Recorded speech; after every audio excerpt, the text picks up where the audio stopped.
Hola, mi nombre es Jonathan Castañeda y el día de hoy voy a hablarles del autor Paul Tillich.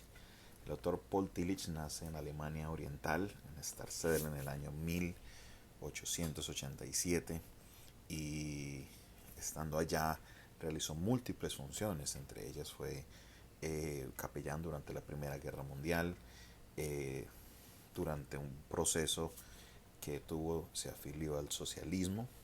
Posteriormente este pensamiento lo decepcionaría y él se acerca a lo que se denomina el socialismo teológico.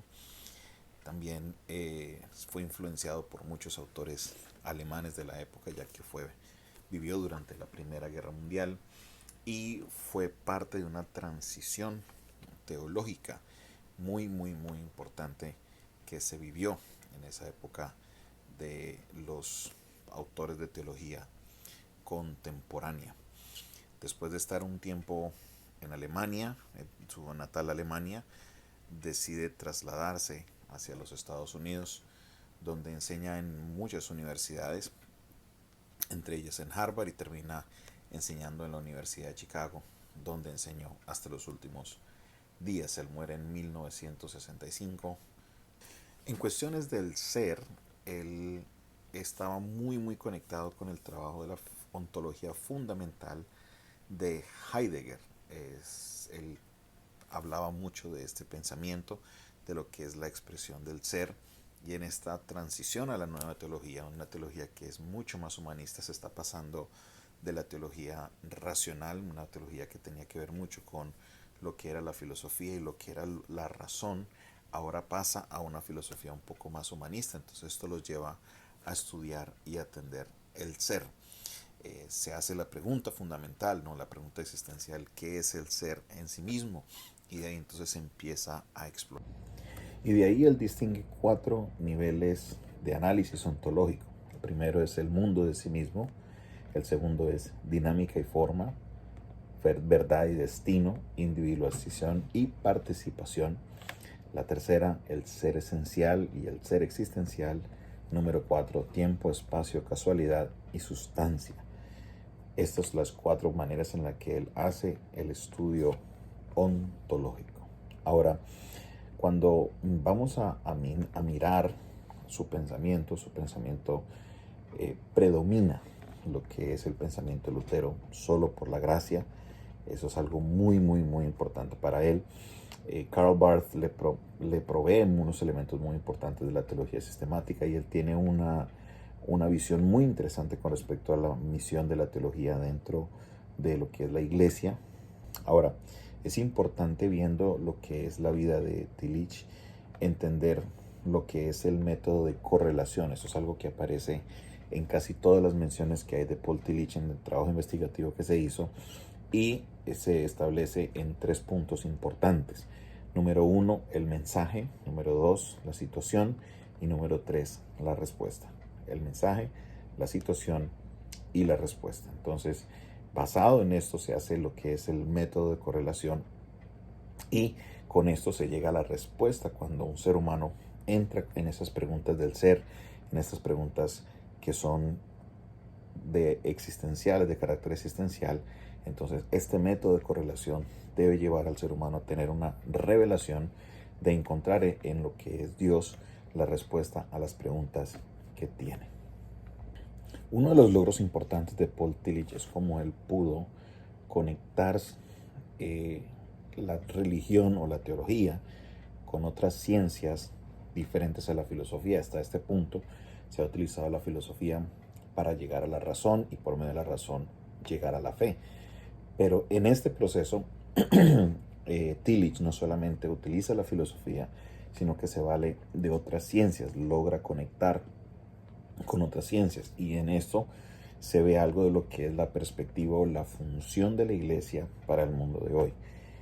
La iglesia tiene un trabajo importantísimo y debe valerse de muchas herramientas, según lo que plantea Tillich, y en algunos de los casos, una de las que más se ve presente es la psicología terapéutica. Ahora, no es que la teología tenga que ir combinada con eso, no, sino que se deben utilizar estas herramientas para poder llevar al ser humano a poder tener este análisis existencial, este análisis ontológico. Entonces, él ve que la iglesia tiene un papel importante para que el ser humano pueda llegar a esas respuestas del ser, y la iglesia plantea un reto muy clave, muy clave, muy importante para poder que el ser humano pueda llegar a esa realización del ser, ya que es una de las preguntas claves de esta era, donde ya el humanismo toma un eje central de la sociedad, y todo lo que se está realizando se hace en pro de que el ser humano pueda encontrar su ser, quién es él, esas respuestas a las preguntas existenciales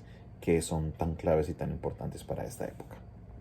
De aquí se desprende un concepto que es la cultura y la religión, y él cree que la iglesia no va a poder comunicar su mensaje efectivamente si se pega solamente a los dogmas y al mensaje que siempre se ha dado.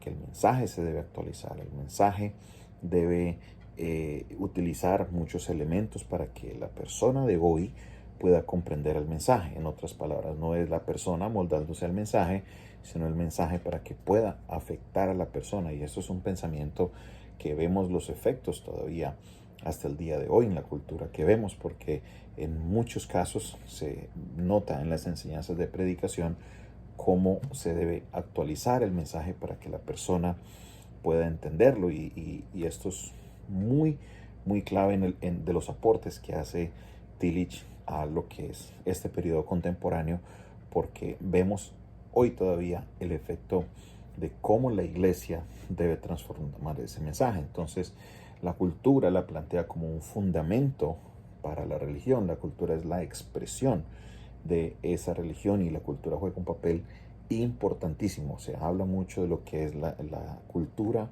y la religión, y cómo ellas dos deben interactuar juntas para poder lograr que la persona pueda acercarse a la revelación, y por medio de la revelación obtener las respuestas que necesita para su vida. Teniendo en cuenta este punto, entonces entramos a unos de los puntos esenciales, y es lo que es la figura del diálogo, de la dialéctica en todo lo que es la iglesia y la teología. Entonces, él expresa que la teología, como función de la iglesia, debe servir las necesidades de la iglesia. Entonces, ¿qué es lo que se debe tener? Entonces, se deben tener dos necesidades fundamentales. Una, la afirmación del mensaje cristiano.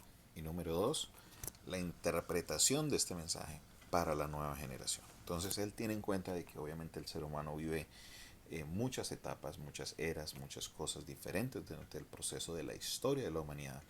Entonces, la verdad del mensaje debe permanecer, pero no se puede olvidar del otro extremo, que es cómo hacer que este mensaje siga siendo vigente para la nueva generación, cómo tener en cuenta las circunstancias de esta nueva generación para que el mensaje pueda llegar a esa nueva generación. Entonces, como teólogo, plantea que la iglesia y la teología de alguna manera puede ser cambiante. La teología, a pesar de ser sistemática, debe estarse actualizando para que las nuevas generaciones, los nuevos oyentes del mensaje, puedan permanecer, puedan entender, puedan llegar a la realización del ser por medio de las verdades, no solamente quedarnos con la verdad del mensaje y que se quede ese mensaje plasmado en lo que siempre se ha enseñado, sino eso que se mencionó antes, la actualización, y la teología juega un papel importante porque debe tener en cuenta, uno, la verdad que obviamente no se puede cambiar, pero esta misma tiene que estar oscilando, el mensaje de la teología tiene que estar entre las dos, entre la verdad y estar actualizando el mensaje para las nuevas generaciones. En esencia, Paul Tillich nos plantea la teología, la función de la iglesia y este método por medio del cual el ser humano puede llegar a sus respuestas. Es una teología definitivamente muy centrada en las necesidades del ser humano y cómo la iglesia puede llegar a ser relevante en el trabajo del ser humano, llegar a sus respuestas a estas preguntas tan importantes, pero también en cómo se puede permanecer con la verdad. Personalmente creo que ha hecho unos aportes importantísimos, ha sido uno de esos teólogos que ha influenciado mucho, o que me ha gustado mucho en su manera como ha influenciado a la iglesia moderna. Aún hasta hoy se ven los efectos de su pensamiento y cómo combina no solamente la filosofía, sino otras disciplinas, como fue muy importante ese aporte de cómo combinar otras disciplinas en conjunto con la teología. Esto es mi presentación. Muchísimas gracias.